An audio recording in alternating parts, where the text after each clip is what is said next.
అందరికీ నమస్కారం. నేను శిరీష. ఈరోజు మనతో పాటు ఉన్నారు సుప్రసిద్ధ జ్యోతిష్య వాస్తు పండితులు బ్రహ్మశ్రీ డాక్టర్ నాయకంటి మల్లికార్జున శర్మ గారు. గురుగారితో మాట్లాడదాం. గురుగారు నమస్కారం. నమస్కారం అమ్మా. గురుగారు, ఈ నవంబర్ మాసంలో కన్యా రాశి వారికి ఎలా ఉండబోతుందంటారు?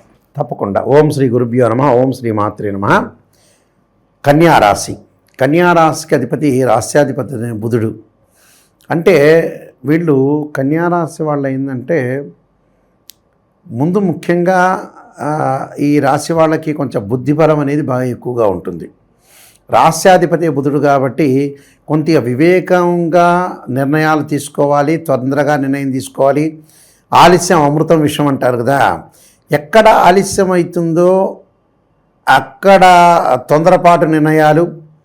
అంటే ఆలస్యం చేయకూడదు అన్నప్పుడు ఆలస్యం చేయకూడదు, తొందరపడాలన్నప్పుడు తొందరపడాలి. దానికి డిఫరెంట్గా ఆపోజిట్గా ఉండే ఈ వ్యతిరేకంగా ఉంటారు వీళ్ళు.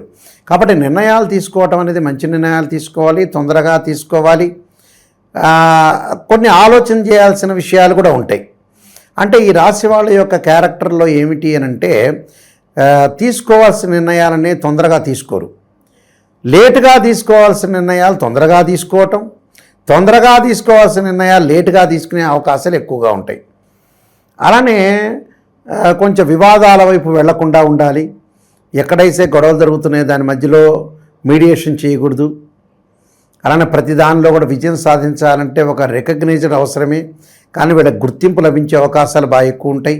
కానీ ప్రతి పనిలో కూడా వీళ్ళు ఆచితూచి అడుగు వేసి ముందుకు వెళ్ళాలి. తగుదనమ్మా అని ముందుకు వెళ్ళారంటే గొడవలు జరిగే సందర్భం ఎక్కువ ఉంటుంది.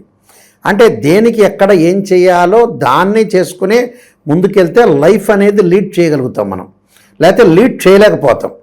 అంటే ఇలాంటి వాటిలన్నింటినీ కూడా మనం చాలా జాగ్రత్తగా ఆలోచన చేసి ముందుకు వెళ్ళాలి. అయితే come to the point, November మాసంలో కన్యా రాశి వాళ్ళకి ఏ విధంగా ఉండబోతుంది?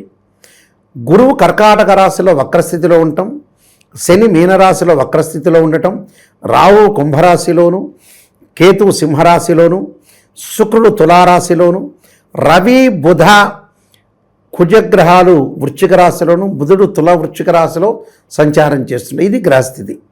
ఈ నవంబర్ మాసంలో ముఖ్యంగా కన్యా రాశి వాళ్ళకి ఏ విధంగా ఉండబోతుంది? కన్యా రాశి వాళ్ళకి ఏదైతే కర్కాటక రాశిలో గురువు ఉన్నాడో వృత్తిపరంగా కొంత అనుకూలంగా ఉండటం, వృత్తిపరంగా ముందుకు వెళ్ళే అవకాశాలు ఎక్కువగా ఉంటాయి. అలానే ద్వితీయ స్థానంలో శుక్రుడి యొక్క సంచారం వల్ల ఆర్థిక స్థితిగతులు మెరుగుపడటం, ఆకస్మికంగా ధనలాభం, మొండి బాకీలు కొన్ని ఉంటాయి, వీళ్ళకి వసూలయ్యే అవకాశాలు ఎక్కువగా ఉంటాయి. అంటే ఆర్థిక పరంగా సమస్యలు లేకుండా ముందుకు వెళ్ళే అవకాశాలు బాగా ఎక్కువగా ఉంటాయి.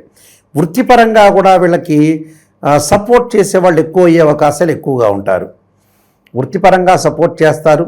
కొంత పనులలో ఆలస్యం జరుగుతున్నా పనులు ఫైనల్గా రిజల్ట్స్ వచ్చే అవకాశాలు ఎక్కువగా ఉంటాయి.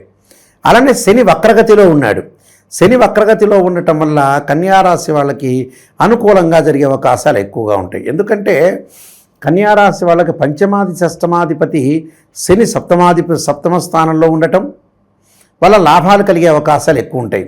అలానే ద్వితీయాధిపతి, అలానే నవమాధిపతి అయిన శుక్రుడు ద్వితీయ స్థానంలో ఉండటం వల్ల అధిక లాభాలు పొందే అవకాశాలు ఎక్కువ ఉంటాయి. శుక్రుడి వల్ల, శని వల్ల, గురువు వల్ల అధిక లాభాలు కలుగుతాయి వీళ్ళకి. ఈ మూడు శుభగ్రహాల వల్ల కూడా ఆర్థిక పరంగా సమస్యలు రావు, ఫైనాన్షియల్ డెవలప్మెంటు, ఆకస్మికంగా ధనలాభాలు, శుభ కార్యక్రమాల్లో పాల్గొనే అవకాశాలు ఉంటాయి. అలానే ఆరోగ్యం అనేది గతం కంటే మెరుగుపడే అవకాశాలు ఎక్కువ ఉంటాయి. ఆరోగ్యపరంగా దీర్ఘకాలిక వ్యాధులు ఉన్న వాళ్ళు చాలామంది ఉంటారు. అలాంటి వాళ్ళు కూడా ఆరోగ్యపరంగా మెరుగుపడే అవకాశాలు బాగా ఎక్కువ ఉంటాయి. ఉన్నతమైన ఆలోచన చేస్తారు. విద్యార్థులకి అధికంగా శ్రద్ధ పెడతారు. వేరే వ్యాపకాల మీద లేకుండా విద్యార్థులు చదువు మీద బాగా కాన్సన్ట్రేషన్ చేసే అవకాశాలు బాగా ఎక్కువ ఉన్నాయి. ఆలోచన మార్గాలు ప్రణాళికాబద్ధంగా చేయాలని ఆలోచనలు కూడా బాగా పెరిగే అవకాశాలు ఎక్కువ ఉంటాయి. కాబట్టి ఈ మూడు గ్రహాలు చాలా అనుకూలంగా ఉంటాయని చెప్పుకోవచ్చు. ధనధాన్య వృద్ధి కలిగే అవకాశాలు ఎక్కువగా ఉంటాయి. అలానే తృతీయ స్థానంలో కుజుడి వల్ల కూడా రియల్ ఎస్టేట్ రంగంలో ఇళ్ళు కొనుగోలు చేయటం, భూములు కొనుగోలు చేయటం, మెడికల్ ల్యాబొరేటరీస్ పెట్టే అవకాశాలు ఎక్కువ ఉండటం, అలానే రక్షణ శాఖ వాళ్ళకు కానీ, పోలీస్ డిపార్ట్మెంట్ వాళ్ళకు కానీ, న్యాయవాదులకు కానీ ప్రమోషన్ లభించే అవకాశాలు ఉండటం, అంటే ఇవన్నీ కూడా వాళ్ళకి ఏర్పడే అవకాశాలు ఎక్కువ ఉంటాయి. అంటే అన్నిట్లో కూడా విజయం సాధించే అవకాశాలు బాగా ఎక్కువ ఉంటాయి. ప్రతిదానిలో ముందుకు వెళ్ళే అవకాశాలు ఎక్కువగా ఉంటాయి. కాబట్టి వాళ్ళకి ప్రతి పనిలో కూడా కొద్దిగా విజయం సాధించడం, వాహనాలు కొనుగోలు చేయటం, నూతన వాహనాలు కొనుగోలు చేస్తారు వీళ్ళు, బట్టలు కొనుగోలు చేస్తారు, అలానే బంగారు ఆభరణాలు కొనుగోలు చేస్తారు. స్త్రీలు గతంలో ఏదైతే విద్యను ఆపుకున్నారో ఆ విద్యను మళ్ళీ కొనసాగించడం, మా వ్యాపారాన్ని ఆపుకున్నారో మళ్ళీ వ్యాపారాన్ని కొనసాగించడం, ఏదైతే ఉద్యోగం చేస్తున్నారో మళ్ళీ ఉద్యోగాన్ని కంటిన్యూ చేయటం, ఇలాంటివన్నీ కూడా కంటిన్యూ ప్రాసెస్ జరిగే అవకాశాలు ఎక్కువగా ఉంటాయి. కాబట్టి ఉద్యోగపరంగా ఇబ్బందులనే ఉండవు. ద్వితీయంలో బుధుడు ఉండటం వల్ల, అంటే నవంబర్ మాసంలో కొన్ని రోజుల్లో ద్వితీయంలో బుధుడు ఉంటాడు. ఆ బుధుడు వల్ల వ్యాపార రంగంలో విశేషమైన కృషి చేస్తారు. వ్యాపార పరంగా కూడా అభివృద్ధి సాధించే అవకాశాలు ఎక్కువ ఉంటాయి. కాబట్టి ఇలాంటివన్నీ కూడా కొన్ని మంచి పనులు జరిగే అవకాశాలే ఎక్కువ ఉన్నాయి వీళ్ళకి, ఈ రాశి వాళ్ళకి.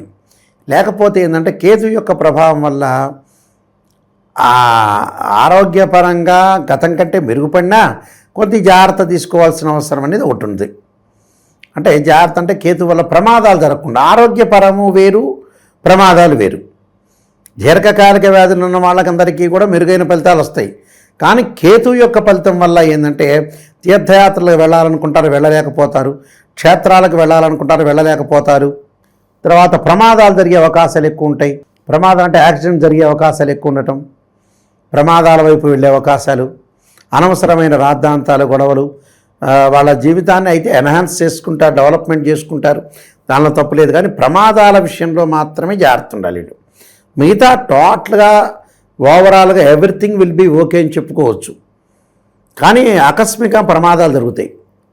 అంటే కారులో వెళ్ళేటప్పుడు అతివేగంగా కానీ, బండి మీద వెళ్ళేటప్పుడు అతివేగంగా కానీ ఇలాంటివన్నీ చేయకూడదు. అగ్ని ప్రమాదాలు జరిగే అవకాశాలు, శరీరంలో కొంత స్కిన్ ఎలర్జీ సంబంధించినవి, పుండ్లు ఇలాంటివన్నీ రాకుండా కాపాడుకోవాలి. దాన్ని కొన్ని పరిహారాలు చేసుకొని ముందుకెళ్ళాలమ్మా.